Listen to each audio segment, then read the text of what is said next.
Alrighty. So I just ran 8 minutes, walked 5, and then ran 16 minutes. Do you think I was holding back? Yeah, I feel pretty good.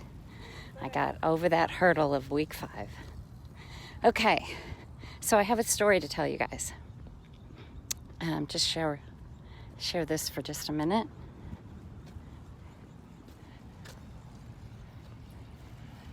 That is an oil rig headquarters. There's another oil rig. Aren't they pretty? There's one out in front of my house too. Okay, as pretty as an oil rig can get. Believe me, fracking is not a good idea.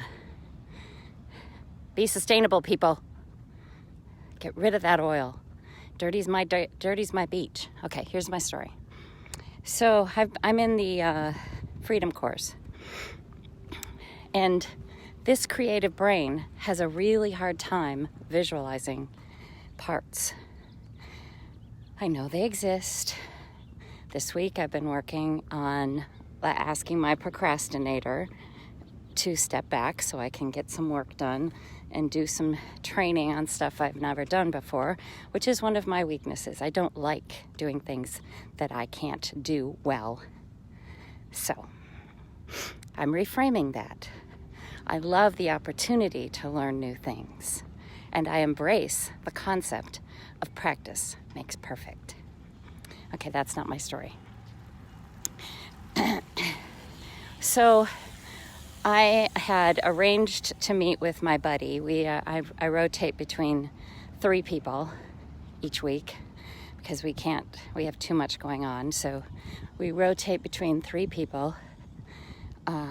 This week I had Barbara, who some of you probably don't know. Anyway, Barbara is a psychologist, and she's very tall and thin, and has been plagued by 20 pounds of weight loss for years, decades. She's a perfectionist and a taskmaster at heart, and knows it, and knows that she can be brutally harsh when she's trying to work on something.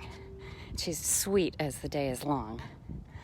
So she and I were supposed to practice, and this was week 5, which means we're supposed to do a parts work session on each other and just identify a part and not do anything more. Well, of course, because Barbara and I are doing it, we're going to go full bore. So we went through Barbara's beautiful concept. We had a great conversation about it, and we talked to her big brown dog extensively. It was lovely. And then it became my turn, and a panic ensued because fuck. So I told her, I said, the biggest issue for me has been my stomach.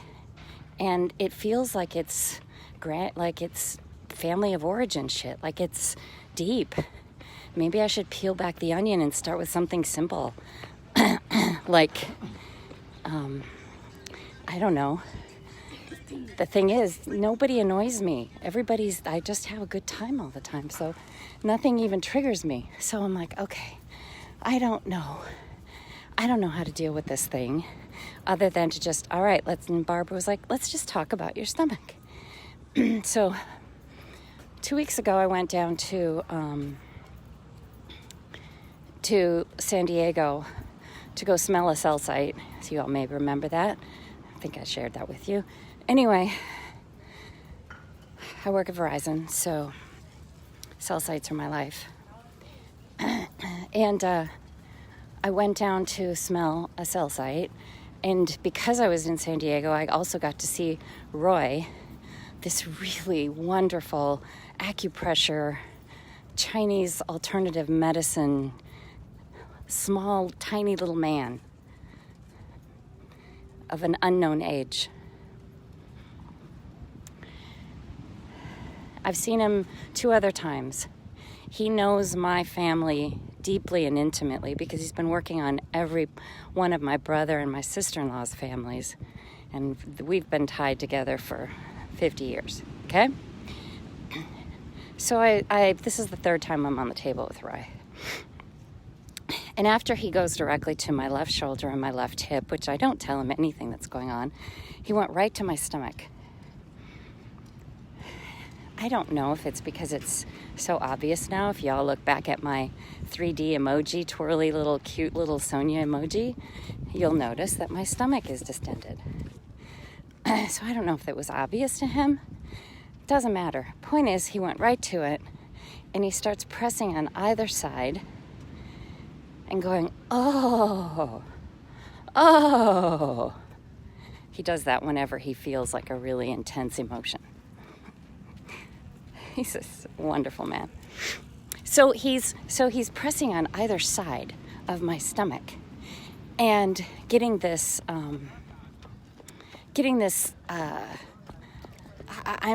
feeling. He goes, this is really deep and really old.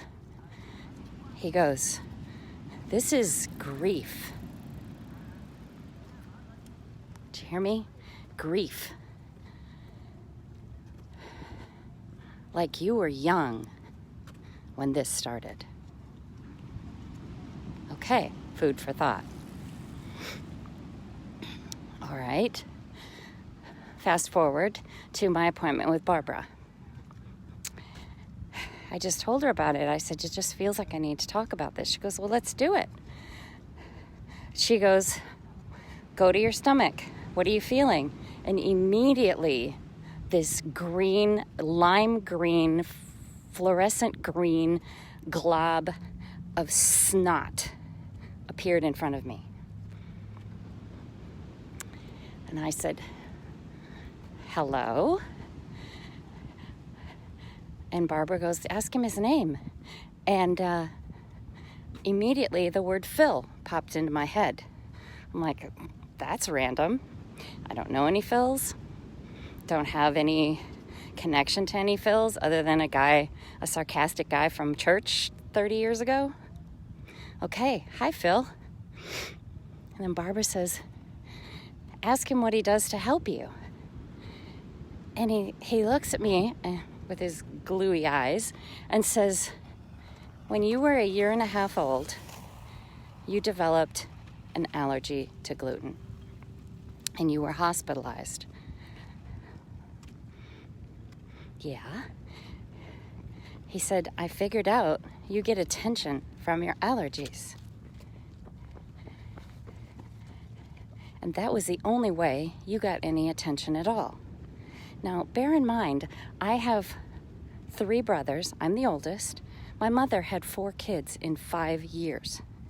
So who do you think got the brunt of taking care of little brothers or dealing with her own shit, her own self?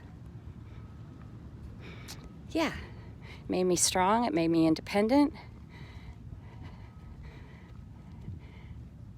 I have to tell you that since that hospitalization, I've had horrible allergies, like ridiculous, awful allergies.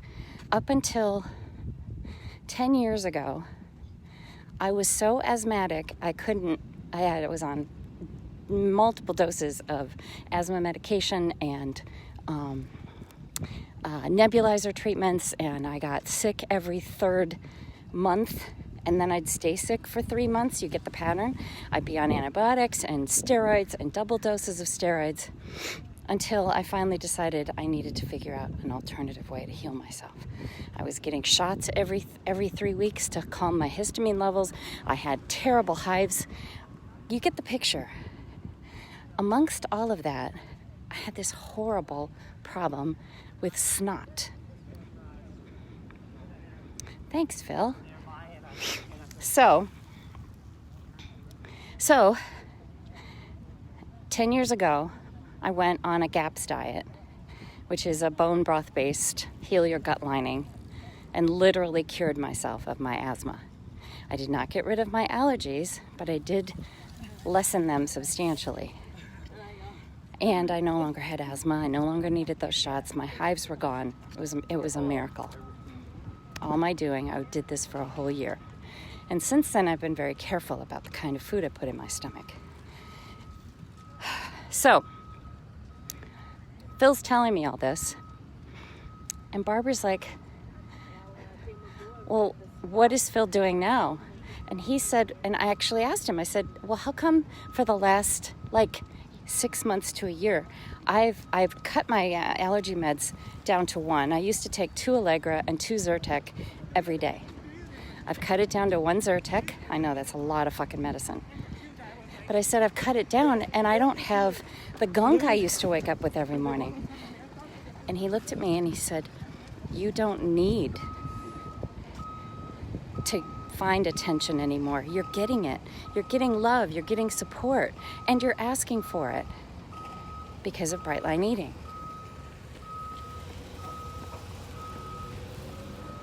So I said, okay, well, that explains it. I used to wake up with snot. You know what I'm talking about. I had to blow my nose intensely and all this green shit would come out of it. Thank you, Phil. But for the last 6 months, at least, I haven't had that. Okay. So then Barbara goes, ask Phil what he'd like to do instead. And before I could even get the words out, I said, I'd like you to teach me how to sweat. Because my mucous membranes work just fine, but my sweat glands, not so much. I'd get all rosy and dewy, but I couldn't sweat. And he laughs, he goes, be careful what you wish for. Like, no. Moderation, please. And as soon as I said that, he turned into a waterfall.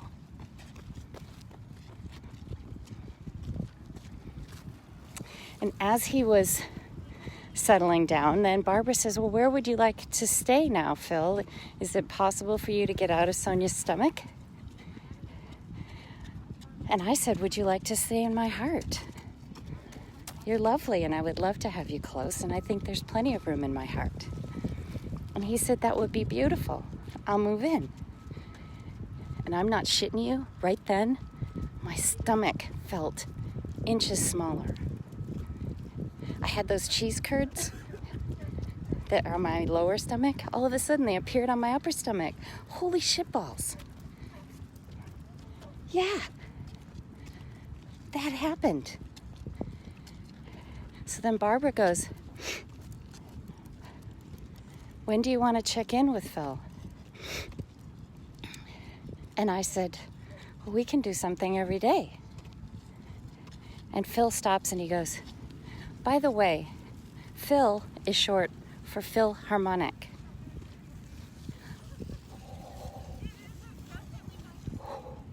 Okay, here's a little aside. I'm trying to decide if my story needs to have this at the front or the end. You guys tell me. I was raised by an opera singer and a choreographer and dancer. The only fucking thing I ever heard was Philharmonic growing up. That's it. If anyone knows anything about classical music, every great symphony has a Philharmonic. London Philharmonic, Berlin Philharmonic, you get the point. What? That just popped out, came into my, holy shit. So we decided that we were going to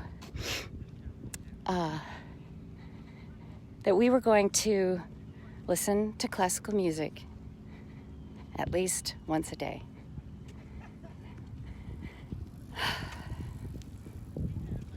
And I've been talking to Phil. Holy fuck. This shit is real. Who fucking knew, man? Wow. Okay. All right, guys. I gotta post that in the house, I guess. Compassion House. Wow. And yes, there is still a little sniffles. Phil told me that when I sneeze and piddle a little, that's him.